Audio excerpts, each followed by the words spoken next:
YouTube channel official iNews dan nyalakan lonceng.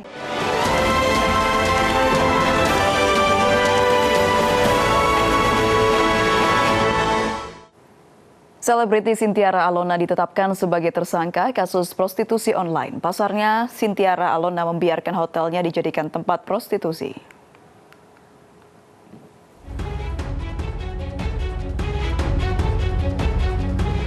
Hotel milik artis Sintiara Alona di Tangerang Selatan, Banten terbukti dijadikan tempat prostitusi yang ditawarkan melalui jejaring online. Sintiara membiarkan hotelnya dijadikan tempat maksiat dengan alasan sepinya pengunjung hotel di masa pandemi COVID-19. Di Hotel Alona, polisi mengamankan 15 korban dugaan eksploitasi anak. Ke-15 anak di bawah umur terlibat prostitusi online yang dijajakan melalui aplikasi micet. Selain Sintiara Alona sebagai pemilik hotel, polisi juga menetapkan 2 orang lainnya sebagai tersangka, yaitu pengelola hotel dan muncikari. Di sini dia mengetahui langsung, ya, mengetahui langsung ada 2 alat bukti cukup yang sudah kita dapati untuk bisa menetapkan yang bersangkutan sebagai tersangka dan kita lakukan penahanan. Ya. Kejadiannya sekitar tanggal 16 Maret yang lalu di salah satu hotel di kota Tangerang, namanya Hotel A, Hotel Bintang 2 statusnya. Sebelumnya polisi menggerebek Hotel Alona di Tangerang Selatan, Banten pada Selasa malam lalu. Polisi meringkus sejumlah orang mulai dari pelanggan, karyawan hotel hingga PSK di bawah umur. Saat penggerebekan, Sintiara Alona sedang tidak berada di lokasi. Dari Jakarta, Luis Ayu, Yudi Permana, Raga Firdaus, iNews melaporkan. 2 pemeran video porno di Bogor, Jawa Barat ditangkap polisi. Pelaku yang merupakan pasangan kasih itu membuat konten asusila dan diunggah di situs porno untuk mendapatkan uang.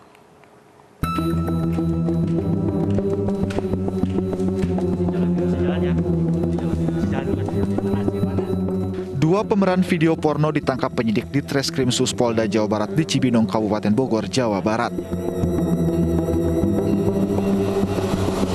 Dari hasil pemeriksaan, pelaku berinisial RTM dan PVT ini merupakan pasangan kekasih. Mereka sepakat untuk membuat video dan mengunggahnya di situs porno luar negeri. Kedua pelaku telah menghasilkan 26 video porno. Salah satunya adalah video yang dibuat di sebuah hotel di Bogor, Jawa Barat.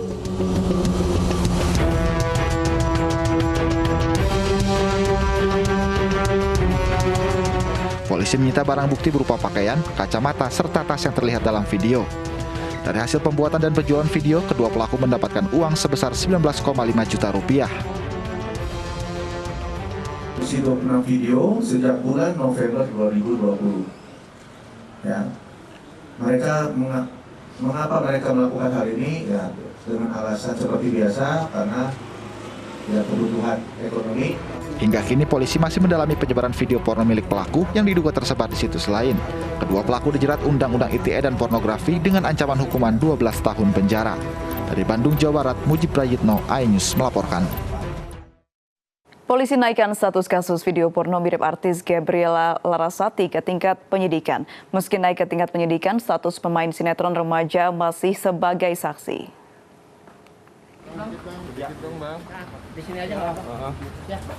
Artis Gabriela Larasati kembali menjalani pemeriksaan di Polres Metro Jakarta Barat terkait kasus video porno mirip dirinya yang tersebar di media sosial. Didampingi kuasa hukum, Gabriela diperiksa selama 2 jam dan dicecar 33 pertanyaan oleh penyidik terkait video berkonten dewasa mirip dirinya. Pemeriksaan kali ini merupakan babak baru dalam kasusnya. Pihak kepolisian telah meningkatkan status menjadi penyidikan. Hasil gelar perkara nantinya akan menentukan kelanjutan kasus video sur mirip dirinya. Meski begitu, hingga saat ini status artis kelahiran Yogyakarta ini masih sebagai saksi. Bahwa tahap sekarang sudah masuk ke penyidikan. Jadi tadi hanya menyampaikan klarifikasi, cross-check dari beberapa BAP saksi lainnya kepada klien kami, Gabriela Larasati. Tadi ada berapa pertanyaan? Tidak banyak, hanya terkait dengan sama saja ya dengan yang terakhir, hanya tambahan 2-3 pertanyaan.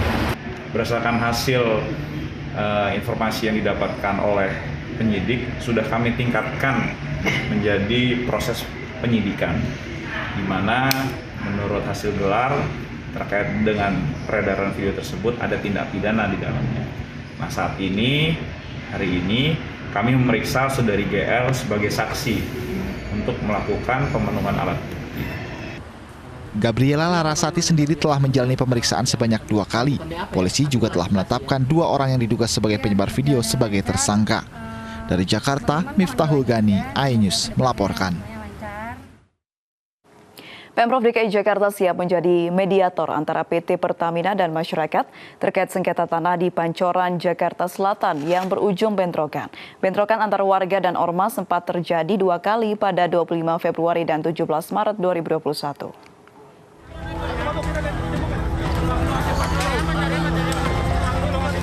Pemprov DKI Jakarta turun tangan terkait sengketa tanah di Pancoran, Jakarta yang menimbulkan bentrok antar kelompok. Pemprov DKI akan membuka mediasi antara kelompok yang bentrok pada 25 Februari dan 17 Maret lalu.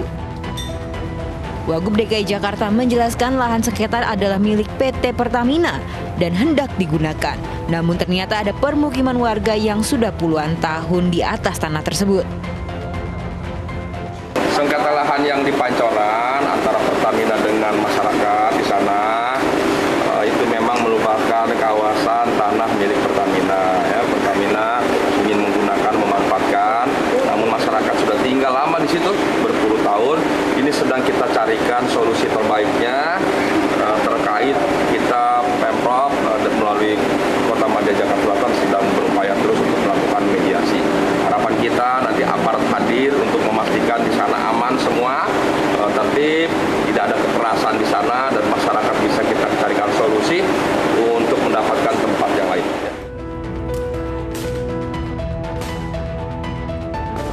Bentrok sengketa lahan yang 2 kali terjadi ini tidak hanya menutup lalu lintas dari Pancoran menuju Pasar Minggu.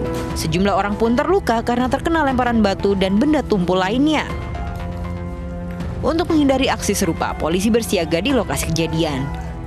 Dari Jakarta, tim liputan iNews melaporkan.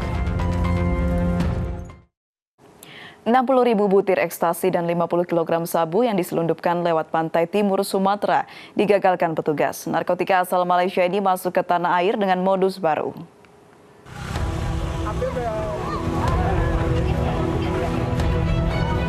Mobil punya siapa mobil?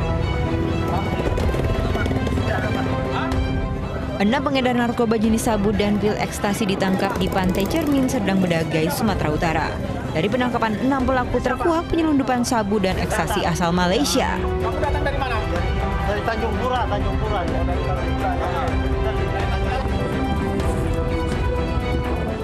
Dari hasil pengembangan, penyelundupan sabu dan ekstasi dalam 2 tas digagalkan di kawasan perairan Pantai Timur Sumatera. 60.000 butir ekstasi dan 50 kg sabu beserta alat hisap atau bom diselundupkan dengan modus baru. 2 pelaku lainnya yang ditangkap di kapal mengaku mereka menyewa kapal nelayan untuk berpura-pura mengantarkan barang. Ini agak berbeda sedikit. Kalau biasanya kapal ke kapal atau ship di ship, tapi ini jemput langsung ke sumber dan dibawa langsung ke tempat kita. 8 pelaku dibawa ke Jakarta untuk mendalami penyelundupan jaringan narkoba internasional yang memanfaatkan jalur pantai timur Sumatera untuk masuk ke wilayah Indonesia. Dari Medan, Sumatera Utara, Yuda Bahar, iNews melaporkan. Pengurus terpilih Dewan Pimpinan Pusat Organisasi Masyarakat Musyawarah Kekeluargaan Gotong Royong MKGR Partai Golkar periode 2020-2025 resmi dilantik.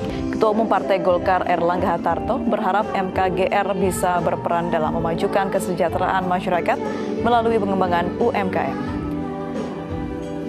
Bertempat di auditorium kantor DPP Partai Golkar Jakarta Barat, kepengurusan MKGR dilantik oleh Ketum Partai Golkar. MKGR yang diketuai Adis Kadir dan yang juga kader Partai Golkar di DPR RI terpilih melalui Munas.